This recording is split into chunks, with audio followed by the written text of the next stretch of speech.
welcome back. This is the Massive and Passive Income Show. I'm Jason. And I'm Colter, and we're going to talk a little bit about perspective today. Jason came in sharing a few stories of some experiences that he's had in the last 2 days, and I want to hear more, like what you're experiencing and also the perspective, some of the folks you may have known from years past, but also some that are in what they see as a better position than what they've been, months before. Anyways, it's interesting. Yeah, I tell you what, it was kind of a sobering moment a few times over the last couple of days, and mostly because I know a few of the people that are in the situation. So let me just kind of bring you where we're at. So I'm doing an inspection, and I'm doing it on some trailers and some apartments, and most of it's great, and they're awesome places, and they're going to work great, and they're a great piece of real estate. But there's a few of them that were a little beat up, and a couple of them that were really bad. And really bad, meaning cockroaches and sidings peeling off, and water leaks and fridge leaks and flooring issues. And one of them, there was a hole that the carpet was the only reason why somebody wouldn't go through the floor, and there was a big divot. And the old guy's like, "You got to be careful during the nighttime is when I hit it most of the time," he said. And a lot of these people, they've just it's and I don't judge anybody. At least I try not to. Right? Nobody can say that they never judge, because we all do. It's just part of our human nature. But I try to go in there with a clear perspective and clear view that I'm just there to do the inspection. And a couple of the people, as I'm going through and we're talking, and I'm showing them all the things, and they're showing me. They live there. So the first thing I say is, "Hey, what are some problems you're having with the place? What are some things you'd like me to look at?" "Oh my gosh, I want you to see this and see this." So this one lady was showing me all the different places around the perimeter of the trailer that she was living in, all the water stains that were happening.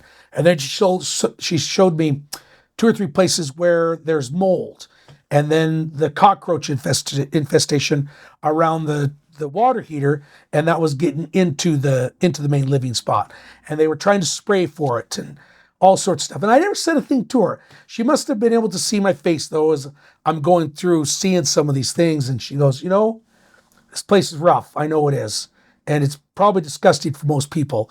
But she goes, "Where we were at 4 months ago, this is a lot better." And first thing out of my mouth was like, "Where in the world were you at before?" And she goes, "We were living in a minivan, and we were completely homeless.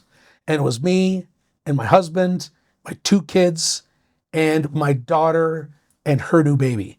We're all living in a minivan." And man, that hit me. I'm like, this is a place I would never, ever live in. I would never live there as who I am right now, Yeah. But for them, it was a total shift in my perspective on where somebody was and where they're at. And not that they love the place, like they don't love it, but they're like, this is so much better than where we were at before. And so I started asking a few questions, about who they are and, where they're at. And most of them were here locally. Most of them, they got into drugs. They got into bad relationships. They made some bad decisions, which led them down a path to where they had nothing. And when you truly have nothing, I think that's got to be probably the bottom. Living in a minivan, I guess minivan's an upgrade from the guy that's living in a cardboard box under a bridge. So even the minivan was probably better. And I didn't ask if that was the worst, or if it was a minivan was an upgrade. It may have been. But her drive to, she told me, she goes, "I got up one morning and I went to the bathroom in a bucket." And she's like, "I've got to do something. I've got to change whatever's going on, because nobody else can or nobody else will. And I'm in charge of myself." And she said, so I started going to a place that had a public restroom, and I didn't ask her where, and she would shower or bathe herself as much as she could. She did her hair, did a few things, and she had one pair of nice clothes, and she would go and get job interviews. And every day she'd come home, she'd take her clothes and put them someplace else. And I didn't ask her where, but she was just kind of abbreviating the story so that she could put it back on. So she had a nice clean pair of nice clothes. So she'd go to a job interview again. And she landed a job. And within that job, she did it really well for about 2 months. She was still living in the van. She was doing the same thing every morning. She'd go to this public restroom. She'd get bathed, kind of a sponge bath, put the same clothes on. And somebody asked her if she had any other clothes. And she's like, I said yes, but they weren't very nice. And one of the ladies helped her out with a few clothes. Anyway, she got a promotion. And then she got a promotion, and then she got a different job interview. And at the time when she got the new job interview and landed that job, they were able to move out of the car and into this trailer. Wow. And she says, I'm not stopping here. She goes, I want to get out of this trailer and get to one of the nicer trailers in the park. And that's all she said. My goal is to get one of the nicer trailers in the park. She didn't say, I want to be a millionaire. She didn't say, I want to own my own house. She just wanted to have a place for her family.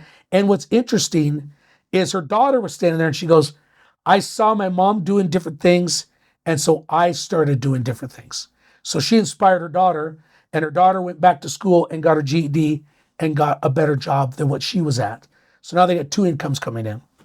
Just hugely inspiring. Yeah. Hugely inspiring, And I think it's all perspective. Like you and I, we'd walk through there and say, this is disgusting. I would never live here, ever. I would never want one of my kids to live here. I would never bring my wife here. In fact, when I get home, I will probably strip everything off completely naked, throw everything into the wash and go take a shower because there was bed bugs, there was cockroaches, who knows what's on me, and I don't want to infest any of that in my house. I'm so glad we're in the office today. I think I'm okay, but I want to be sure. But that's the thing, but for them, where they were at, they would much rather be there than be in a van. And I guess if I was in a van or there, I would probably deal with that too. Yeah. And I gave her some pointers on getting rid of the cockroaches. I said I lived in a small little apartment in upstate New York, and we had cockroaches that were about that big. And every time you open up the door, you turn on the lights, they go everywhere, try and hide. And I said every day we'd leave, we'd bomb that place. And then we'd come home for lunch, we'd bomb it again. And we'd come home for dinner, we'd bomb it again. Every time we left for more than 2 hours, we'd bomb it. I said we did that for almost 3 weeks solid, and we held the cockroaches at bay. We didn't kill them. They found another apartment to go infest, but they didn't like our apartment anymore. And so when we came home, we opened up the door, or we turned on the lights, or opened up the cupboard to grab our cereal. We didn't see cockroaches scatter because they don't like the light. I'm sure YouTube's algorithm's going to love we bombed them.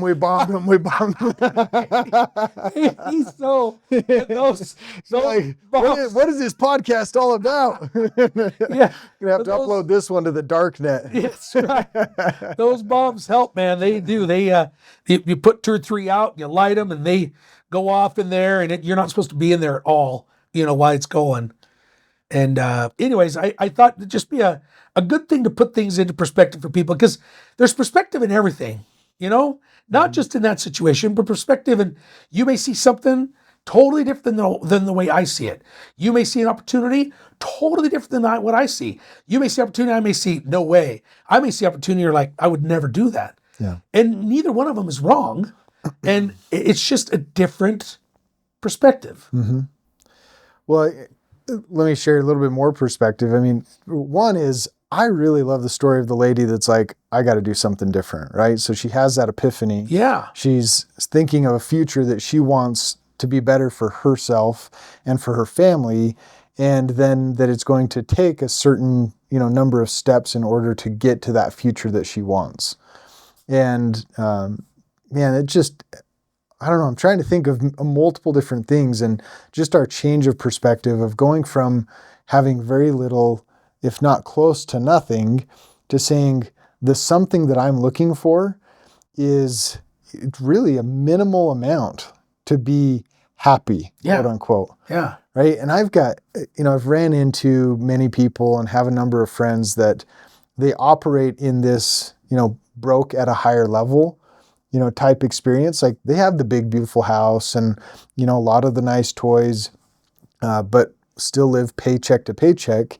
And happiness is not really found because there's really no freedom to live inside of this broke at a higher level environment. And so I think if you take it kind of at both ends of the spectrum, like what is that level of happiness? And as I've gone through this like a recent health journey beyond just wanting to be healthy, it invites some perspective as to like, what is it that I would actually settle on that says that if something happened to me, my family would be comfortable. And then why am I not comfortable with that same amount if I can produce that? And then just be like, you know what? I'm good. Like I don't need to be gone to the office 50, 60, 80 hours a week. Like, Yeah. I'm good with having produced what this is. And it really just comes down to perspective. I like creating more value, more growth, and more resources because of the people that I get to serve, my family being the primary focus of that.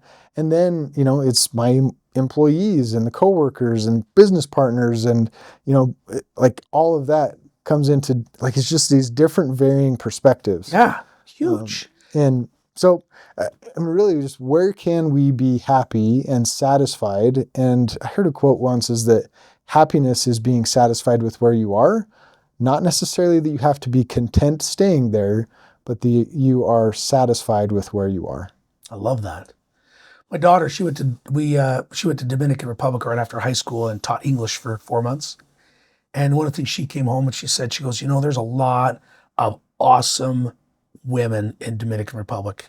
And I'm like, well, tell me more about that. She says, most of them have some kind of the entrepreneur spirit. They've got some kind of a thing that they make, something that they grow, something that they sew, something that they mold, something that they create, something. And they take it to the marketplace every Monday. And they sell whatever they've done throughout the weekend at the marketplace.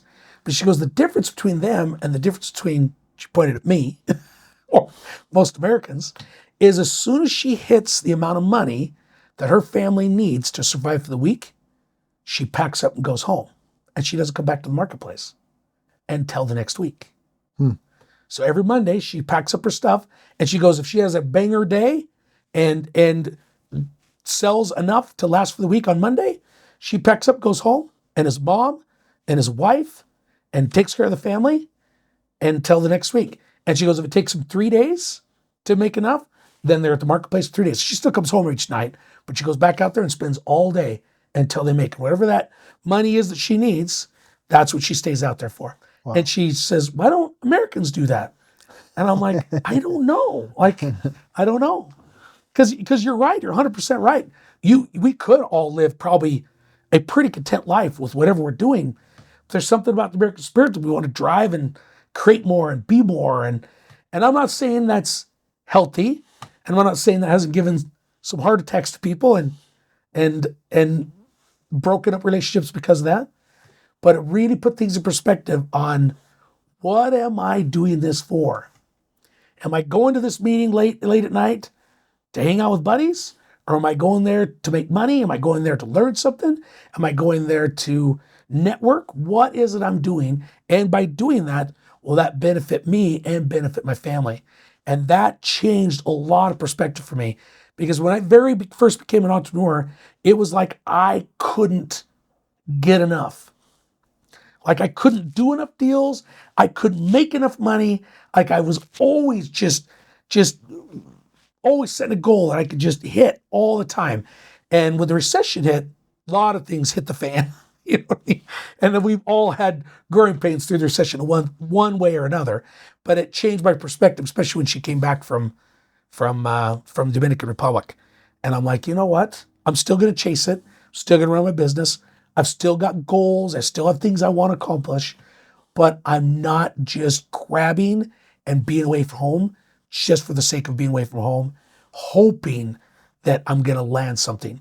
Everything I do now, at least I try to, is calculated as much as I can. I say that, but still that gets fuzzy sometimes, But it was just a change of perspective. Yeah. It was. And it wasn't just her in that story. It was other things that happened, recession, businesses, real estate, all that. Anybody that lived through that recession, and if they were in business or had real estate, it changed them. Yeah. Whether it made them a bigger jerk, made them more compassionate, made them better with money, whatever it did, it changed a lot of people for the better, I believe. Well, I appreciate the stories and the perspective that you shared, Jason. I really think that there's a lot that people can learn from it and get to know, just from a personal standpoint, that wherever we're standing, wherever we are, the perspective that we create becomes the reality that we accept. And if we accept a reality that may or may not be true, it's the reality that we live in because we've chosen that perspective. So true. So, as we navigate through those, sometimes it just requires, leaning on somebody next to us or finding somebody that is in a place or in a reality that we would like to see ourselves in, and, not attaching ourselves to them, but seeing what they're doing and emulating what it is that they do to try and create that same thing for us. So, awesome. And even just break out, have those epiphanies ourselves of the small changes that we can make to make the improvements wherever we're starting from, whether it's from zero or, anywhere above that. And I'll tell you what, can I tell a real quick story again? Yeah. So that lady, after that story, I got out out of her place, and I'm going to the next place, and this song kept going through my mind, and it's a song by Chicago, and the song is "What One Woman Can Do for a Man." What one good woman can do for a man. And that's the song. And so a song, I didn't even realize it was going through my head, but while she was telling me that, I'm like, wow, how has my life changed since I've been married and what my wife's done for me? And really, what impact can a good woman do for you personally, you as a husband, you as a father, you as a person, Yeah. Anyways, that was just a little side note, but Yeah, yeah. absolutely. Awesome. Well, that's something that we should talk about more. It's a meaningful conversation because it means a ton to me. I know that, and I know it does for you. It does. So, all right. Thanks, Jason. Thanks for tuning in.